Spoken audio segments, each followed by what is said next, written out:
Shalom, selamat sore. Hari ini hari Sabtu. Happy weekend ya. Sebelum saudara pergi mengikuti acara keluarga masing-masing, silahkan saudara tonton dulu renungan senja yang terakhir untuk minggu ini, saudaraku. Kami kasih tema dengan judul Respon Orang Percaya. Kesimpulan dari khotbah Ibu Rima Salino di minggu yang lalu, hari ini akan kita dapatkan. Saudaraku, Christ Bride Ministry Jakarta Indonesia akan terus membahas firman-firman Tuhan yang sudah dikhotbahkan, supaya kita tidak lupa, kita boleh mengingat, meresapi, dan yang paling perlu, saudara melakukannya. Nah, respon orang percaya ini, saudaraku, ada ditanggapi oleh Ibu Rima dalam 5 poin. Saya ingin Ibu Rima boleh ulang kembali apa itu respon orang percaya terhadap perkataan Tuhan yang mengatakan, "Ini aku, jangan takut." Ya, silahkan Ibu. Shalom. Di sini ada 5 ya, 5 bagian, 5 poin respon kita terhadap kebenaran firman Tuhan di atas. Yang pertama, percayalah kepada Tuhan. Ayat firman Tuhannya dari Yohanes 14 ayat 1. Janganlah gelisah hatimu, percayalah kepada Tuhan, percayalah juga kepadaku. Amsal 3 ayat 5. Percayalah kepada Tuhan dengan segenap hatimu dan janganlah bersandar kepada pengertianmu sendiri. Yang poin kedua, bersukacitalah. Mazmur 118 ayat 24. Inilah hari yang dijadikan Tuhan. Marilah kita bersorak-sorak dan bersukacita karena. Amin. 1 Tesalonika 5 ayat 16. Bersukacitalah senantiasa. Poin ketiga, bersyukurlah. Mazmur 107 ayat 1. Bersyukurlah kepada Tuhan sebab Ia baik, bahwasanya untuk selama-lamanya kasih setianya. Poin keempat, introspeksi diri. Yesaya 59 ayat 2. Tetapi yang merupakan pemisah antara kamu dan Tuhanmu ialah segala kejahatanmu, dan yang membuat Dia menyembunyikan diri terhadap kamu sehingga Ia tidak mendengar ialah segala dosamu. Yeremia 5 ayat 25. Kesalahanmu menghalangi semuanya ini, dan dosamu menghambat yang baik daripadamu. 1 Yohanes 1 ayat 9. Jika kita mengaku dosa kita, maka Ia adalah setia dan adil, sehingga Ia akan mengampuni segala dosa kita dan menyucikan kita dari segala kejahatan kita. Poin kelima, tetap kerjakan keselamatan kita. Filipi pasal 2 ayat 12. Hai saudara-saudaraku yang kekasih, kamu senantiasa taat, karena itu tetaplah kerjakan keselamatanmu dengan takut dan gentar. Bukan saja seperti waktu aku masih hadir, tetapi terlebih pula sekarang waktu aku tidak hadir. Amin. Saudaraku, waktu saya belum begitu dewasa secara rohani, seringkali saya berdoa untuk suatu masalah yang saya hadapi. Tapi lucunya, setelah saya berdoa, malah gelisah berpikir, apa iya Tuhan mau jawab enggak? Tuhan mau tolong enggak? Nah, ini loh yang dimaksud, saudaraku. Kalau kita sudah berdoa, firman sudah mengatakan jangan gelisah. Ya udah, serahkan kepada Tuhan. Kau sudah doakan, Dia dengar. Bahkan sebelum kita berdoa, Dia tahu masalah kita. Nah, kenapa kita perlu berdoa, saudaraku? Karena apa? Sebenarnya doa itu membantu kita sendiri. Bukan Tuhan nggak tahu. Kita nggak perlu mengajari Tuhan untuk bertindak menolong kita. Tetapi Dia suruh kita berdoa. Itu hanya untuk membangun komunikasi, membuat jembatan antara kita dan Tuhan. Gimana menurut Ibu? Ya, saya mengimani itu ya, bahwa ketika kita berdoa pasti Tuhan mendengar. Tuhan mendengar dan pasti Tuhan menjawab. Tapi waktunya dan cara Tuhan menjawab nggak bisa kita atur. Haknya Tuhan sepenuhnya. Nah, itu masalahnya. Kenapa kita ketakutan? Kita ingin nyetir Tuhan. Kita ingin Tuhan berbuat seperti yang kita mau. Padahal kemauan kita belum tentu baik, belum tentu cocok dengan maksud Tuhan. Oleh karena itu, kalau kita sudah berdoa, dikatakan tadi di Amsal 3 ayat 5 itu, saudaraku, segenap hatimu harus percaya. Jadi gak ada lagi ragu-ragu. Jangan bersandar pengertianmu sendiri. Misalnya kita dengar kesaksian, oh orang lain diberkati karena dagang online.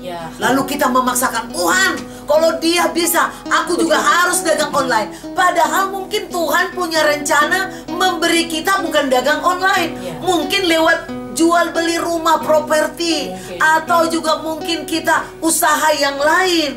Nah, oleh karena itu yang penting, kalau kita berdoa supaya kita diberkati, yang jelas pasti Tuhan ingin memberkati. Adalah rancangan Tuhan untuk memberkati kita. Oleh karena itu, setelah kita berdoa, nggak pantas lagi kita untuk gelisah, untuk ketakutan, untuk khawatir. Tapi dikatakan di poin nomor 2 tadi, bersukacita. Bersukacita itu tandanya kita punya iman. Karena Tuhan kita, kita bersukacita karena kita katakan Tuhan pasti memberi yang terbaik. Amin, saudaraku. Kita anak-anak di dunia ini ya, Ibu Rima ya, kita ibu yang baik. Kita ibu yang baik aja berusaha memberi yang terbaik buat anak kita. Kalau anak-anak lagi susah, Ibu Rima sendiri udah ngerasain ya. Anak yang kuliah, kita yang kepanasan ya. Begitu dia sedih, merasa aduh sulit banget, kita berdoa, kita berupaya ngasih vitamin lah, melihat anak kita, kasih sokongan, segala macam ya. Gimana Ibu lakukan kalau ketika anak misalnya ada masalah lah? Jadi saya punya kebiasaan, saya seringkali harus tahu jadwal ujian anak saya, ulangan anak saya. Jadi saya akan dukung dari dengan berdoa seperti itu, Bu. Jadi saya mintalah, pokoknya hari apa dia akan ujian apa, sampai apa yang diujiankan. Sebegitu detailnya ya? Iya, karena itu sayang sama anak. Kira-kira Tuhan lebih baik nggak dari Ibu? Wah, lebih baik. Sudah pasti. Dan dia punya kapasitas, punya langit, punya bumi, apa saja dia punya. Jadi dia sangat-sangat bisa memberkati. Ibu Rima Salino aja bisa sangat detail memperhatikan kebutuhan anaknya. Semua ibu yang baik, yang takut akan Tuhan, selalu peduli untuk kemajuan, kesehatan keluarganya, saudaraku. Saya di dalam doa, Bu, sering saya perkatakan, karena dalam kehidupan saya sehari-hari, secara manusia, saya berusaha memberi yang terbaik buat anak-anak saya. Jadi saya selalu katakan, Tuhan, aku percaya Engkau lebih baik dari saya. Saya aja Tuhan selalu berusaha memberi yang terbaik buat anak-anak saya, apalagi Engkau. Oleh karena itu aku bersyukur. Itu sebabnya saudara, walau saya sedang mengalami pergumulan yang hebat, anak-anak saya mengalami pergumulan yang hebat, saya bisa melompat-lompat menyanyi memuji Tuhan.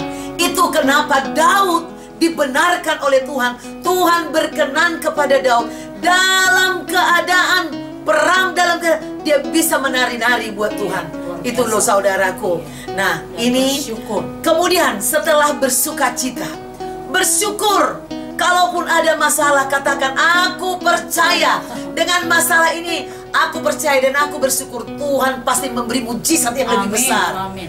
Apa yang tidak pernah terpikir olehku, itu diberikan oleh Tuhan kepadaku. Nah, jadi bersyukur, aku bersyukur Tuhan karena aku tahu Engkau memberikan yang lebih baik daripada apa yang kupikirkan. Yang tidak kuduga, yang tidak kupikirkan, itu Kau berikan lebih baik bagiku. Maka kita bersyukur saudaraku. Nah, lalu apa Ibu nomor 4? Introspeksi diri. Nah, ini penting. Jangan sampai ya ada dosa atau kesalahan kita yang menghalangi Tuhan menjawab. Jadi kita koreksi diri kita. Nah, ketika kita berdoa bukan menyalah-nyalahkan diri, bukan saudaraku. Mengoreksi diri artinya gini, kalau sikap kita masih ada yang melenceng, ya kita perbaiki. Kita berjanji dengan Tuhan dan minta kekuatan kepada Tuhan. Tuhan, tolong saya masih salah. Harus sadar dong, nggak ada orang benar nggak menyadari kesalahannya. Nah, itu maksudnya. Tetapi jangan juga kesalahan itu terus membunuhmu, menyakitimu, membuatmu akhirnya tidak percaya kepada kuasa Tuhan. Itu salah. Tapi introspeksi diri berarti engkau mengoreksi dirimu yang salah, lalu berusaha untuk kembali ke jalur Tuhan.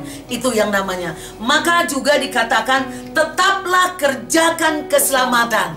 Nah, setelah kita bersukacita, kita bersyukur, kita mengoreksi diri, tidak bermalas-malas, saudaraku, tapi kita terus bertindak melakukan kebenaran. Apalagi Ibu yang terakhir? Ya ini, jadi kita tetap kerjakan keselamatan kita. Ya, kita sudah diberikan hidup yang baru. Kita harus mengisi dengan hal-hal yang positif. Seperti itu. Isilah kemerdekaan itu dengan hal-hal yang baik, hal-hal yang suci, hal-hal yang mulia. Jadilah berkat.